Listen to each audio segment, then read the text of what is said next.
உங்கள் குழந்தைக்கு சாப்பிட்றதுக்கு ஒரு பிளேட்டில் போட்டு கொடுத்தா 1/2 மணிலேருந்து 1 மணி நேரம் எடுத்துகிட்டு சாப்பிட்றாங்களா? அப்போ உங்களுக்கு தான் இது. நான் உங்கள் உளவியல் சகோதரி MSK பிரியா.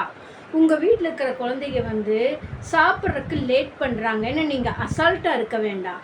ஏன்னா அந்த குழந்தையோட மன இயக்கம் குழந்தை பருவத்திலேயே தனக்கு தோணிய மாதிரி தோணியபடி செய்யறப்ப பல பிரச்சனைகள் அந்த குழந்தைக்கு மனதுக்குள்ளே ஓடிக்கிட்டு இருக்குதுன்னு அர்த்தம்.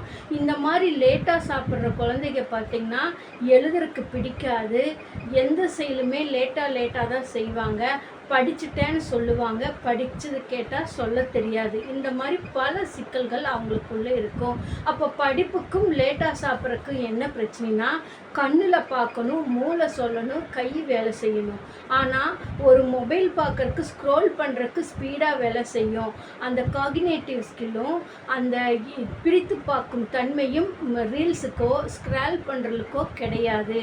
ஆனால் செயல்முறையில் செய்யக்கூடிய வேலைக்கு இது தேவை. உன்னை பார்த்து அதை சொல்ல தெரியணும், சொன்னதை எழுத தெரியணும். இது வரலைன்னா அவங்களால எந்த வேலையுமே ஸ்பீடாக செய்ய முடியாது. இது உளவியல் சார்ந்த பாதிப்புகளை அவங்களுக்கு உண்டாக்கும். அப்போ சிறு பிரச்சனையாக இருக்கிறப்பவே அவங்கள சரி பண்ணி முறைப்படுத்திட்டிங்கன்னா பெரியவங்க ஆகிறப்ப டெவலப் ஆக முடியும். இல்லைன்னா பெரியவங்க ஆகிறப்ப பிரச்சனைகள் பெருசாக ஆகிடும்.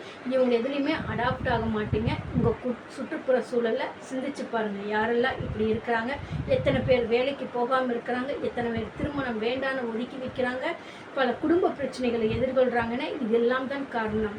அதுக்கு தான் எங்களோட நிறுவனம் வாழ்க்கைக்காக முதல் கிளினிக் ஆரம்பித்து ஒரு தனி மனிதன் வளர்ச்சிக்கு தேவையான கல்வி, பொருளாதாரம், உளவியல் அறிவும், சமூக அந்தஸ்து இவற்றில் வெற்றியடைய, வளர்ச்சியடைய, மேன்மையடைய உதவி புரிகின்றோம் MSK மென்டார்ஷிப் ப்ரோக்ராமில்.